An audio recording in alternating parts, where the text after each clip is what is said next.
ये जो दिखाई दे रहा है ये पवित्र बृहस्पतिवार के दिन का है। मिशा पूजा वगैरह खत्म हो चुकी थी और पवित्र यूखरिस्त को आदर के साथ, सम्मान के साथ, एक जुलूस के साथ उसे पूरे गिरजा में आदर के साथ ले जाते हुए और उसे वेदी पर स्थापित करते हुए, ताकि उसकी स्तुति आराधना की जा सके। तो उसी के लिए ले जाते हुए, तो चलिए आप लोग बने रहिए, आप लोगों को ये अच्छा लगेगा, ठीक है ना? बने रहिए।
पिता परमेश्वर मैं करता हूँ तेरी आराधना, तेरी स्तुति, तू मेरा जीवन सर्व सभी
अपनी आंखों को बंद करेंगे और हृदय के द्वार को खोलेंगे। प्रभु यीशु स्वयं अपने शरीर के रूप में इस बलिवेदी पर रोटी के रूप में हमारे सामने उपस्थित हैं। आइए हम उसकी आराधना करें। Hallelujah hallelujah hallelujah hallelujah hallelujah. प्रभु तेरी स्तुति हो, प्रभु तेरी महिमा, प्रभु तेरी आराधना हो, प्रभु तेरी स्तुति हो, प्रभु तेरी महिमा, प्रभु तेरी आराधना हो, प्रभु तेरी आराधना हो, प्रभु तेरी स्तुति, प्रभु तेरी महिमा हो, प्रभु तेरी आराधना हो, प्रभु तेरी आराधना हो, प्रभु तेरी आराधना। परम संस्कार को बारंबार स्तुति, वंदना और आराधना। परम संस्कार को बारंबार स्तुति, वंदना और आराधना। परम संस्कार को बारंबार स्तुति, वंदना और आराधना। हे ईश्वर मेरे मुक्तिदाता, हम विश्वासी तेरे आराधना स्तुति करने के लिए तेरे सामने हाजिर हैं। हमें अपने पवित्र आत्मा से परिपूर्ण कर दीजिए, अपनी पवित्र लहू से पवित्र कीजिए प्रभु। हम तेरे विश्वास से दीनता पूर्वक तेरी स्तुति आराधना तेरी महिमा करते हैं। प्राग प्रकाशना का ग्रंथ अध्याय 15:4 में प्रभु कहते हैं, हे प्रभु वो कौन है जो तेरी स्तुति नहीं करेगा। आज प्रभु हमारे बीच में स्वयं रोटी के रूप में इस बलिवेदी पर उपस्थित है। प्रभु तेरी महिमा हो, प्रभु तेरी आराधना हो, प्रभु तेरी स्तुति हो, प्रभु तेरी महिमा हो।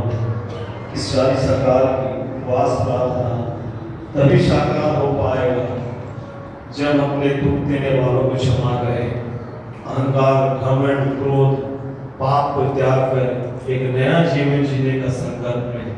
सुक्ति ग्रंथ अध्याय 16 पद संख्या 18 वचन कहता है, क्रोध घमंड हमें पतन और पाप की ओर ले जाता है।